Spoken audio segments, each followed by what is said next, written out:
Bonjour à tous et à toutes et bienvenue dans ce troisième épisode déjà de J'analyse vos photos.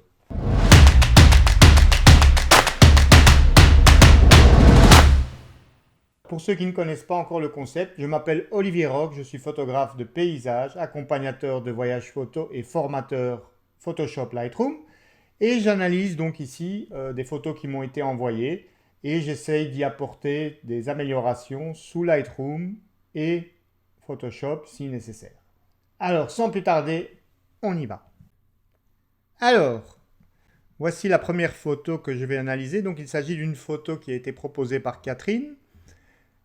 Et donc, on a ici une photo de proxy macro avec vraiment une très bonne netteté sur l'ensemble du sujet. On voit bien de la tête jusqu'à la queue, ce qui n'est pas toujours facile à obtenir dans ce style de photo. En fait, ici, Catherine était bien parallèle au sujet, ce qui permet de réduire le problème de profondeur de champ. Donc, qu'est-ce qu'on pourrait améliorer dans cette photo? Je vais être franc, je ne suis pas trop fan ici du format carré. En fait, vous voyez, les tiges ont une orientation verticale et j'aurais préféré personnellement l'avoir en format portrait. Donc pour moi, le format carré est un format sympathique et qui convient des fois bien, mais je le préfère par exemple dans des symétries ou des choses qui doivent vraiment être centrées. Ici, je le trouve un peu moins pertinent. Peut-être qu'il y avait des choses en bas qui étaient gênantes et que c'est pour cette raison que Catherine l'a recadré ainsi, mais voilà ce que moi j'en pense. Au niveau de l'arrière-plan, il y a quand même, je dois avouer, pas mal de choses qui me dérangent un peu, c'est-à-dire qu'il est encore assez fort présent. Je préfère en général avoir un minimum de tiges, etc. à l'arrière-plan, sauf quand elle génère vraiment un beau bokeh. Ici, c'est pas trop le cas, je trouve. Ça a tendance en fait à créer des lignes un peu dans tous les sens et à nous distraire du sujet. Donc ici, c'est quand même relativement complexe. Si on voudrait harmoniser le fond, en fait, il faudrait réaliser une sélection des libellules là, et harmoniser le fond comme je l'ai déjà fait dans d'autres tutos. Photo suivante, photo qui nous a été proposée par Chantal et qui s'appelle Duo en rose et blanc. Et oui, parfaitement dans le thème duo. Alors, très bonne netteté à nouveau, hein, si on regarde ensemble. Voilà, vous voyez, les yeux, vraiment important. L'exposition est correcte. Je pense juste ici, si je zoome un peu plus fort, voilà, vous voyez ici dans cette zone, on pourrait récupérer à mon avis du détail dans le plumage. Donc je vais aller en développement, D, et je vais baisser les hautes lumières. Voilà. Alors idéalement, je pense qu'on devrait le faire localement. On va voir ce que ça fait globalement. Donc vous voyez là, le problème quand je le fais globalement, ça enlève aussi la luminosité de l'arrière-plan. Donc on va travailler au pinceau comme d'habitude. Notre outil pinceau. Et on vient définir ici ensemble la zone sur laquelle on peint. J'ai appuyé sur O pour afficher le masque. Voilà, peut-être ici également. OK, et maintenant donc je viens baisser mes hautes lumières. Voilà, et vous voyez qu'on récupère du détail dans le plumage. On va zoomer un peu plus fort. Voilà, vous voyez qu'on a récupéré pas mal de détails. Je fais un petit avant-après. Hop, vous voyez. Alors n'oubliez pas qu'ici je suis sur un fichier JPEG. Donc forcément, la possibilité de récupération est beaucoup moindre que si je le faisais depuis un fichier RAW. Voilà. Alors, autre chose qui me dérange un petit peu, c'est à nouveau le choix du format carré, que je ne trouve pas particulièrement approprié ici. J'aurais préféré un format portrait. Alors, j'active l'outil recadrage, R. Je viens ici chercher un des standards 2x3. Voilà, il est en mode horizontal, j'appuie sur X pour l'inverser et voilà, je préfère d'emblée en fait ce type de cadrage là. Pour justifier ce choix de format, je tiens compte en fait de la direction du sujet. Et donc les pattes qui sont fines et élancées me suggèrent pour moi un format portrait. Tout ce qui est vers le haut, les arbres, etc., fonctionneront souvent mieux en portrait. Alors, ce n'est pas une généralité, il ne faut pas faire tous les photos d'arbres en portrait, mais en tout cas, c'est des sujets qui s'y prêtent bien car les lignes sont verticales. Voilà pourquoi, pour moi, je n'aurais pas opté pour un format carré. Photo suivante. Alors, nous avons cette belle photo de Jessica du Canada, que je salue au passage. Hello mes amis canadiens. Et qui s'intitule Noir et blanc rencontre. Oui, donc une photo très originale que j'aime beaucoup, hein. Donc vous voyez bien que c'est 2 cuillères. Ce sont 2 cuillères, comme quoi avec des ustensiles banals, on peut faire de la belle photo. Et donc c'est vraiment particulièrement réussi. Alors, au niveau piste d'amélioration, la seule chose qui me dérange un petit peu, c'est ici, là, ce petit bout blanc. Et alors, si je dézoome, oups, voilà, c'est en fait, je trouve que c'est un peu serré. Le cadrage est un petit peu serré, donc je vais vous montrer dans Photoshop comment on peut rapidement corriger ça. Donc, quand vous avez l'impression que votre cadrage est trop serré et que vous n'avez pas la matière suffisante pour recadrer autrement, hein. Donc je ne sais pas si c'est le cas, mais ici dans ce cas-ci, je n'ai pas, moi en tout cas, accès aux données RAW du fichier. Donc je passe dans Photoshop. Nous voici dans Photoshop. Alors si Photoshop veut bien s'ouvrir, voilà. Et donc qu'est-ce que je fais? Je prends l'outil recadrage, C, et je viens cocher, alors attention ici, voilà, ici la case en haut, contenu pris en compte. Hop. Et donc ça, qu'est-ce que ça va faire? Ça veut dire que tout ce qui va sortir du cadre, donc là, je prends une des poignées, je tire vers l'extérieur. Alors, bien vérifier que les proportions sont conservées. Voilà, un tout petit peu. Et donc, vous voyez qu'ici, il y a une zone qui est vide autour. Eh bien, le fait d'avoir coché ici contenu pris en compte va tenter de remplir automatiquement cette zone vide en reconstituant les pixels sur base des pixels environnants.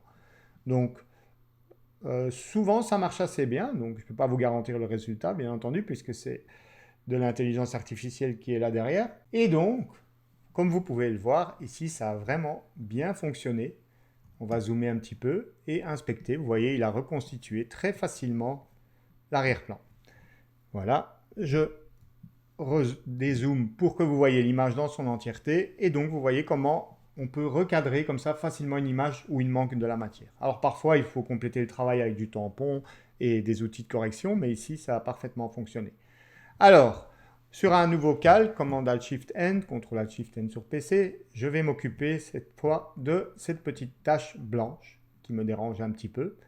Alors, pour m'occuper de cette tache blanche, je vais créer une sélection à la plume. Pourquoi à la plume? Tout simplement parce qu'en fait, la cuillère est une forme avec des courbes. Et donc, c'est relativement compliqué de suivre une courbe sans utiliser l'outil plume. Alors, si vous ne connaissez pas cet outil, je vous conseille d'aller voir des tutos. Il y a pas mal de tutos sur le sujet. Sinon, j'en réaliserai aussi un prochainement à la demande de certains de mes stagiaires. Mais donc, je ne vais pas m'attarder sur son fonctionnement. Je vous montre juste comment je vais détourer ceci à la plume. Donc, je prends d'abord l'outil rotation. L'outil R, rotation R, me permet en fait de faire pivoter mon image. Pourquoi? Simplement parce que en fait, j'ai plus facile à suivre le contour dans ce sens-là que quand la cuillère est horizontale. P pour activer l'outil plume. Alors, bien s'assurer que tracé ici est sélectionné. Donc, je place un premier point avec l'outil plume normal, ici, puis au-delà de la tâche, et je tire sans relâcher le clic pour dessiner la courbe. Alors, je vais un petit peu plus loin, voilà, et je reviens à l'intérieur, je retire, et mon but est de redessiner en fait le contour, voilà, ok, et je peux valider en faisant un commande ou contrôle Enter pour créer une sélection. Alors, je crée mon nouveau calque et je vais créer un masque de fusion. J'aurais pu créer un masque vectoriel, mais j'ai préféré, pour être simple, de créer un masque de fusion pour ne pas vous embrouiller plus. Je vous montrerai dans un prochain tuto comment créer des masques vectoriels qui présentent pas mal de nombreux avantages. Alors, donc ma sélection maintenant est active, hein. Il suffit de faire un contrôle-clic ou commande-clic sur le masque. Alors, Q pour voir la dureté. Donc, on voit que c'est relativement un bord qui est assez abrupt. Donc, on va ajouter un peu de contour progressif à ça, simplement en cliquant 2 fois sur le masque. Ça nous ouvre en fait la fenêtre de propriété du masque. Et je vais mettre un contour progressif, voilà, de 1 ou 2. Alt-clic avec le tampon de duplication, S, vérifions que nous ayons un flux pas trop élevé, voilà, 20-30%, et que l'échantillonnage est bien sur tous les calques. Sinon, ça ne fonctionnera pas vu qu'on est sur un calque transparent. Et donc maintenant, je vais, voilà, redessiner comme ceci le contour. Je viens prélever du noir. Voilà. Ok, vous voyez. À présent, voilà, on y est presque. Ok. Ok, c'est pas mal du tout. Alors maintenant, je voudrais m'occuper de l'extérieur de la zone pour peindre en fait ou dupliquer ce que je vais faire à l'intérieur de la cuillère. Et voilà, vous voyez à présent comment ça remplit. Commande 0. Alors vous rappuyez 2 fois sur la touche, sur l'outil de rotation, donc ici R, pour le réinitialiser et remettre votre photo parfaitement droite.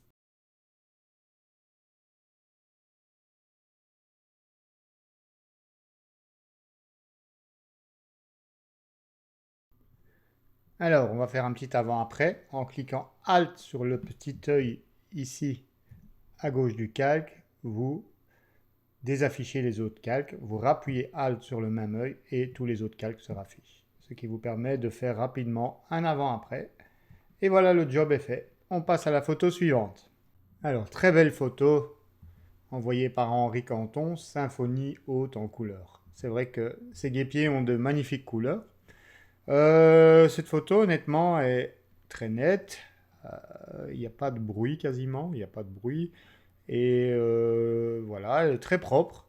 Donc honnêtement, il n'y a pas grand-chose à améliorer pour moi. Juste peut-être ici, le regard du second guêpier, si on voudrait le mettre plus en évidence, hein. Bon, ici, c'est le sujet principal, mais néanmoins, j'aimerais voir un peu aussi son œil rouge. Donc ce qu'on va faire, on va travailler localement. Ici, on va prendre le pinceau, ce sera mieux. Voilà, et comme d'habitude, on appuie sur O pour afficher. Alors, je vais désactiver le masquage automatique. Voilà, je préfère un peu déborder sur la zone. Voilà, O. Et cette fois, donc, ce que je vais faire, c'est, je vais, voilà, déboucher les ombres. Vous voyez? Là, je remets un peu des noirs en allant vers la gauche. Et donc, je fais un petit avant-après. Voilà. C'est pas grand chose, mais voilà, ça apporte pour moi un petit plus à cette photo qui est déjà très bien à la base. Alors peut-être pour vraiment chipoter, ici en bas, en prenant l'outil dupliquer, ici, voilà, je vais en fait enlever ces bouts de feuilles, voilà, qui dérangent un petit peu, voilà, ici également, pas de raison. Faites tout ce qui déborde un peu dans les coins. Ici, on ne sait pas parce que la branche est coupée, mais où je pouvais le faire, je vous montre un petit avant-après. Voilà, vous voyez que c'est pas plus mal sans ça. Voilà, bravo encore Henri pour cette très belle photo. Dernière photo pour cette session, une photo qui nous a été proposée par Patrick Chaudier. Salut Patrick, qui est intitulée Duo d'allumettes. Alors c'est une photo que j'aime beaucoup au niveau de la créativité pour le thème duo. Vous voyez que c'est parfaitement dans le thème. Euh, voilà, le confinement a eu du bon. On voit des choses très originales sortir. Donc c'est une photo que j'apprécie beaucoup au niveau de l'originalité. Alors au niveau maintenant de la photo en elle-même, il y a des choses que j'aime et des choses que j'aime un peu moins. Ce qui me dérange un peu personnellement, c'est l'importance ici de la zone floue en avant-plan. J'aurais, je pense préférer en fait voir l'objet un peu plus tourné vers nous, hein, un peu. Donc l'objectif aurait dû être pour moi un peu plus haut. Après c'est une question tout à fait personnelle, hein. Moi c'est parce qu'en fait un tiers de l'image, si on regarde la grille des tiers, est occupé par cette zone floue. Et la transition est assez abrupte d'un coup, on passe du flou au net. Voilà pourquoi moi ça me dérange un petit peu. Alors, donc ça c'est difficile évidemment à corriger en post-traitement. Par contre, qu'est-ce que je pourrais faire pour améliorer un peu l'image? Déjà, c'est m'assurer bien que cette dernière est bien noire, en tout cas au niveau des bords. Donc, idem que l'autre jour, on va s'assurer d'avoir des noirs. Alors, je prends le curseur noir, Alt-clic. Donc cette méthode a déjà été décrite dans l'épisode 2. Voilà, je le tire vers la gauche. Tout ce qui apparaît dans l'image est devenu vraiment noir. Donc je veux peut-être pas tout à fait, mais je voudrais que les bords de l'image soient bien noirs. Puisqu'en fait ici, il n'y a pas de détails à montrer. Hein. Donc d'habitude, on vous dit d'essayer de ne pas être bouché, mais ici, à la différence, on veut que le fond soit bien noir ici. Alors, qu'est-ce que je peux faire pour améliorer cette image? On va essayer d'ajouter un petit halo de lumière ici au niveau de la bougie, ça peut être sympa. Donc pour ça, on va prendre l'outil ellipse ici. Voilà. Et ce qu'on va faire, donc on va tracer une ellipse. Alors je ne vois rien parce que la touche H a été enfoncée. H de height. Donc parfois quand vous ne voyez pas votre outil, appuyez sur H, c'est parfois simplement qu'il est caché. Alors je check un petit peu la zone d'étendue de mon ellipse, voilà. Et à présent, ce que je vais faire, donc je vais augmenter un petit peu l'exposition, voilà. Ok, voilà. On va voir ce que ça fait un peu de changer la balance des blancs. Et peut-être baisser un peu, correction du voile, pour donner un aspect un peu plus éthéré. Voilà.